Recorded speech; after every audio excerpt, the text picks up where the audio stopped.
I've audited several hundred service business websites, and most of them have the same problem. They look fine, but they're not pulling their weight. Your website has one job. It's to help the right people trust you enough to take the next step. Let me give you a real example. I did work with a college that spent months coming up with their tagline. They had a beautiful hero video made, which they absolutely loved. And when we talked about the hero section, I suggested we lead with the most important reassurance for students and parents, which is the outcomes. The college had a high percentage of graduates who went on to get jobs in their field, and I suggested we put that stat right in the hero section of their homepage. Because the real question that students and parents are asking is, if we spend all this money on a degree, what are the chances this actually turns into a job? But the college loved the video and their tagline so much that they removed the copy and just ran with the video and the tagline. So the first things that visitors are seeing is what the college loved and not what the students and parents needed. That's the exact trap that service business fall into too. Coming up, you'll learn the 5 most common red flags that make people hesitate instead of reaching out. 1, your site doesn't answer one question people are subconsciously asking. 2, there's no guarantee or warranty. 3, your service pages don't do their actual job. 4, pricing is missing or hard to find. And 5, trust signals aren't visible right away. I want you to pull up your website right now, and we're going to compare those 5 red flags. I wanted to show you 5 common missing pieces that I see on websites. And this first one I want to look at, in fact, there's several. They were all business consultants, and their problem is that they often do not, and other websites too, not just business consultants, but they do not answer the question, why should I choose you? They may answer the question, what it is that you do and who you help, but they miss answering, why choose you? What's in it for me? How are you going to make my life easier? That is incredibly important, because humans are thinking in their head already. They have a wall up and a friction going, I want this person or this business to really prove to me choosing them will be a good decision, because I don't want to waste time. I do not want to waste money. I don't want to waste my resources. And so a lot. I looked at, I think, 5 business consulting sites. One of them did an okay job. The rest did a terrible job answering that question.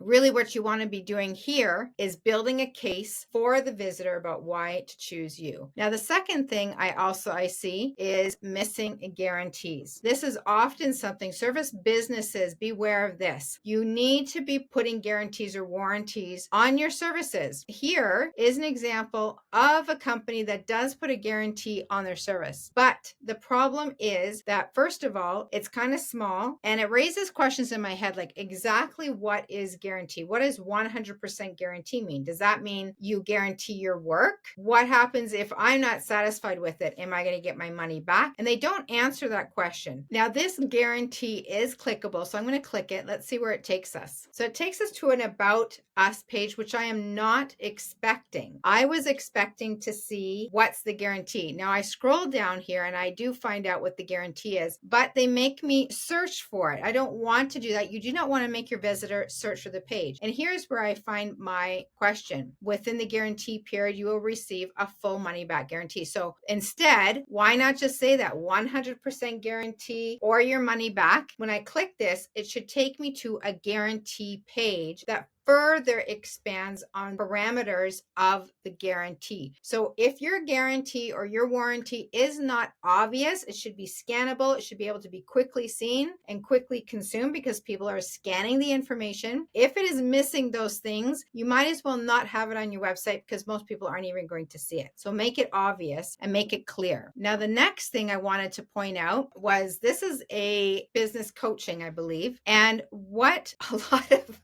not just business coaching or consulting, but I see it a lot in home services as well, where their service pages are not doing its job. When people navigate to your service page, they're now considering the possibility of hiring you or working with you. And so the job of your service page is to get them to click your button, this free intro call. That's what you want them to do. That's what this page should be doing. And so it needs to be building a case for why they should click that button. And unfortunately, a lot of service pages don't do that. And in fact, fact, when you land on their service page, first thing you're seeing in the hero section is advisory services, which we already know because we've navigated to this page. Solid, proven experience. That tells me absolutely nothing. It means nothing to me as a user. If you're going to make a statement, you need to back it up. There should be stats here about how many people you've helped and the kind of results you've gotten from them. There could be a case study. There needs to be something here to nudge the visitor to the next step. And the other thing I wanted to point out that they do here is they do have their prices, which is good. You should have your prices on your website. But the problem is it's a buy now button. And when I click the buy now button, it's actually taking me to a link account where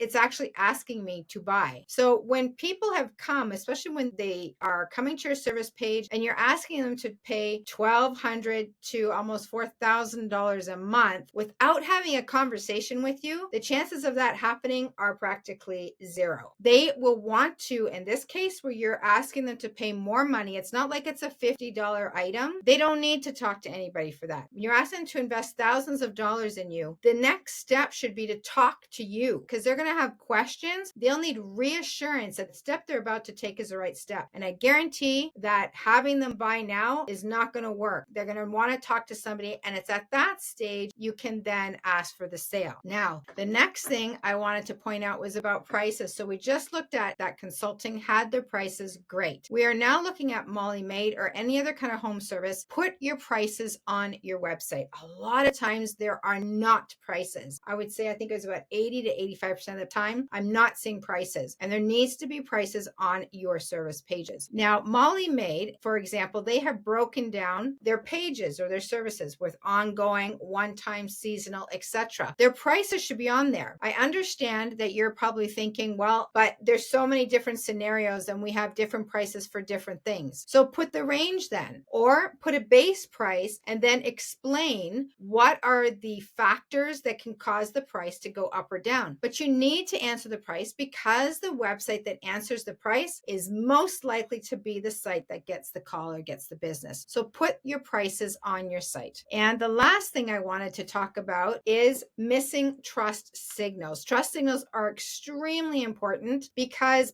humans need to see that you are credible, that you have experience, that you can be trusted. And when you're missing those, it just creates doubt and friction in people's minds. So you really should be putting your certifications, your badges, your awards, your reviews, your testimonials. Many of them should be going on this hero section or the first screen that people are going to see, especially on your homepage and on your services page, on every page, but really those ones are really, really important. This is a service, they do roofing. You can see that there's no visible proof of credibility, but they say right here that they're the number one choice. That's the problem. People claim, a lot of sites claim to be the best in this, the best in that, without having any proof at all. And people know that. If you're going to make that kind of a claim, you need to back it up. So here's an example of what I mean. Right away on their homepage, they've got their award, they've got their Google review, 3 best rated, etc., etc. So they've got all of this proof that we understand that they're really experienced. They've been doing this for a while. They're credible. People like them. They get them results. Put those kind of trust signals on your website in the most seen parts of your website.